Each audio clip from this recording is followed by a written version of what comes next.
ચોમાસાને લઈને ઘણી બધી આગાહી કરવામાં આવી રહી છે, પરંતુ તેની વચ્ચે હજુ પણ ગરમીનો પારો હાઈ જોવા મળી રહ્યો છે। આજે વેધર અપડેટમાં ચોમાસું કેટલે પહોંચ્યું છે અને સાથે સાથે ગરમીની શું સ્થિતિ છે તેની વાત કરવાની છે અને આપણે એ તમામ સાઇટ્સ પરથી સમજવાનું છે કે ખરેખર હવામાનને લઈને શું આગાહી કરવામાં આવી છે। એક તરફ અત્યારે ગુજરાત રાજ્યની અંદર કાળઝાળ ગરમી પડી રહી છે, બીજી તરફ અત્યારે વરસાદને લઈને આગાહી કરવામાં આવી છે। આમ સામાન્ય રીતે કેરળમાં ચોમાસું પ્રવેશવાનું હતું, પરંતુ એ પરિસ્થિતિ અત્યારે નથી જોવા મળી રહી। હવે જે મેપ અત્યારે આપ જોઈ રહ્યા છો એ મેપ થકી હું આપને સમજાવવાની છું કે વરસાદને લઈને અત્યારે શું સ્થિતિ છે। સૌથી પહેલા જ્યારે આ મેપ જોઈશું ત્યારે એ વાતનો ખ્યાલ આવશે કે અહીંયા એક સિસ્ટમ બની રહી છે અને અરબ સાગરમાં એક સિસ્ટમ બની રહી છે, તેની સાથે સાથે બંગાળના સાગરમાં પણ એક સિસ્ટમ બની રહી છે, પરંતુ તેની વચ્ચે અહીંયા જે ચોમાસું છે તે પ્રવેશી ચૂક્યું છે।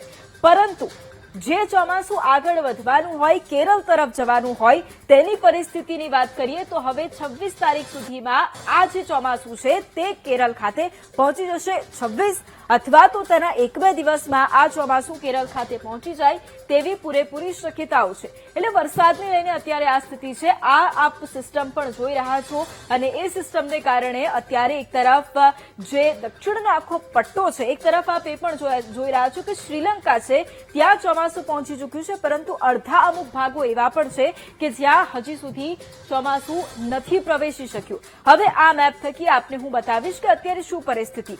સૌથી પહેલા જે તારીખોની વાત કરવામાં આવી હતી કે જ્યાં 16 થી 17 મે દરમિયાન જે શ્રીલંકા છે ત્યાં ચોમાસું પહોંચી જશે, એ જ પ્રમાણે પરિસ્થિતિ ત્યાં પણ જોવા મળી। 18 થી 22 મેનો એ સમયગાળો કે જ્યાં શ્રીલંકાનો જે અડધો ભાગ કવર કરી લીધો, 23 થી 25 તારીખનો એ સમયગાળો કે જ્યાં શ્રીલંકાનો મોટા ભાગનો જે ભાગ છે તે કવર કરી લીધો છે ચોમાસાએ, પરંતુ હજુ પણ અડધો જે ભાગ છે તે ખાલી છે, થોડો ભાગ ખાલી છે।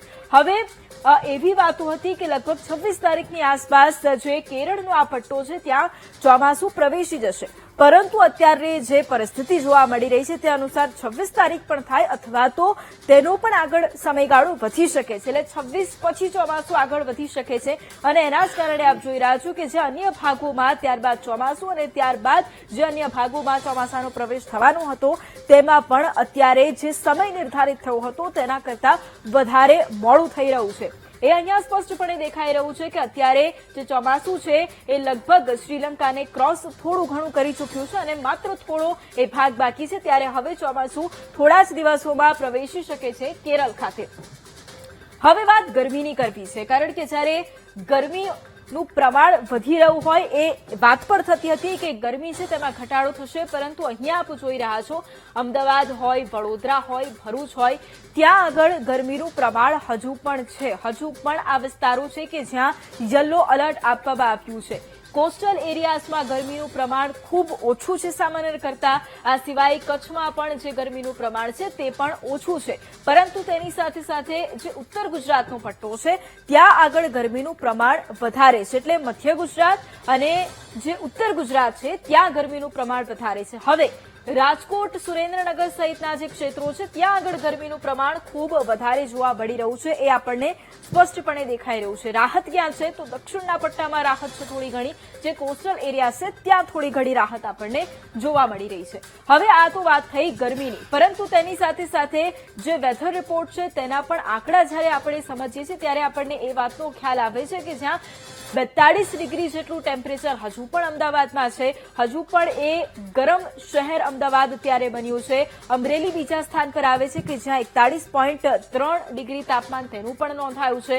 આ સિવાય વડોદરા 40.2 ડિગ્રી તાપમાન નોંધાયું છે, ભાવનગરમાં પણ 41.9 ડિગ્રી તાપમાન નોંધાયું છે। એટલે આ જે 4 શહેરો છે એ એવા શહેરો છે કે જ્યાં જે ટેમ્પરેચર છે એનો જે પારો અત્યારે આપણે જોઈએ છે હજુ પણ 40 ડિગ્રી કરતાં વધારે છે। એક તરફ ચોમાસા વિશે આગાહી કરવામાં આવી રહી છે, ચોમાસું નજીક પણ પહોંચી ચૂક્યું છે કેરળમાં। હવે થોડા જ દિવસની અંદર ચોમાસું વિધિવત રીતે પ્રવેશ કરી જવાનું છે, પરંતુ તેની સાથે સાથે જ્યારે આપણે એ વાત કરીએ છીએ કે જ્યારે ગરમીનું પ્રમાણ અત્યારે ખૂબ જ વધારે પ્રમાણમાં હોય ત્યારે લોકો પણ અત્યારે ઉકળાટ અનુભવી રહ્યા છે. હવે જ્યારે ગરમીનું એક તરફ પ્રમાણ અને તેની સાથે સાથે ચોમાસાની એ સ્થિતિ, હવે એ જોવું રહેશે કે ખરેખર પરિસ્થિતિ શું રહેવાની છે. શું ચોમાસું હજુ પણ દિવસો લંબાવશે કે નિર્ધારિત સમયે તે પહોંચી જશે? હવે દિવસ